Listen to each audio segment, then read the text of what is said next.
Training our chest with dumbbells has some very specific advantages because we have the freedom to move our arms anywhere we want within a 90-degree angle along the side of our body, and our hand positioning can be adjusted 180 degrees. The three most common arm and hand positions that are used are prone, neutral, and reverse or supinated grip. These positions can be used when we are doing both the flat and incline bench press. They all affect our chest and assistant muscles differently, as well as our joints. And what position we decide to use depends on what we're trying to accomplish.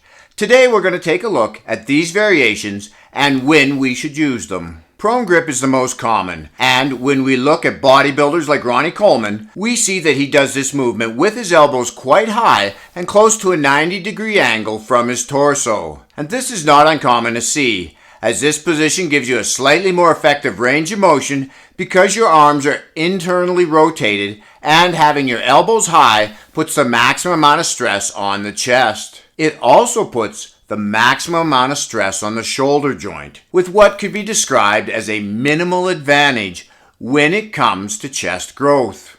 With shoulder health, a minimal advantage just isn't worth it. All that needs to be done to take some of the stress off our shoulder joint is to lower our elbow until they're closer to a 45-degree angle. Now, we don't normally bring a protractor to the gym, so another good cue would be to keep our elbows just outside of shoulder width. I personally lower my elbows very slightly to what I find to be a more comfortable position.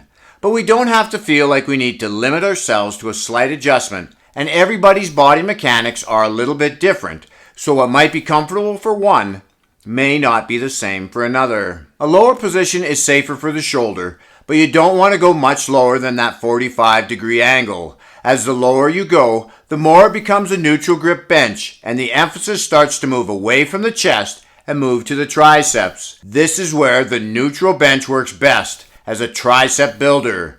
When you're benching and you have a sticking point, or you always fail in that upper half of your bench, then your triceps are weak, and the neutral grip bench press will help to strengthen them. The one way you can turn the neutral grip bench press into a bit more of a chest exercise is to do a squeeze press.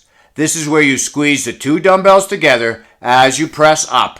This is a great exercise to help develop the mind-muscle connection with the inner and mid-chest. A point to keep in mind when using a more neutral position on the incline press is that there can be a tendency to press forward instead of just up, which puts more emphasis on the shoulder, kind of like a front raise.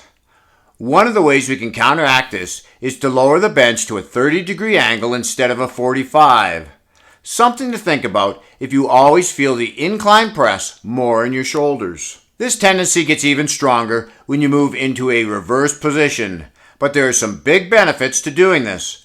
Research has shown more upper chest activation in the clavicular portion of our chest when we do reverse grip flat bench press than when we do a traditional incline press. You can also do an incline reverse grip dumbbell press for a double whammy effect on your upper chest.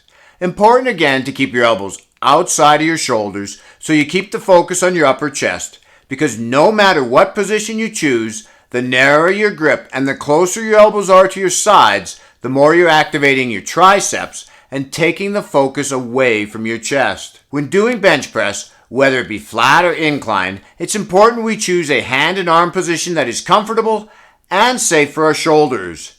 If possible, I wouldn't just stick to one position, as we need to mix it up for best results. That way, we can keep working out while having fun. This is Lawrence from Fit and 50. We'll talk to you again in the next one.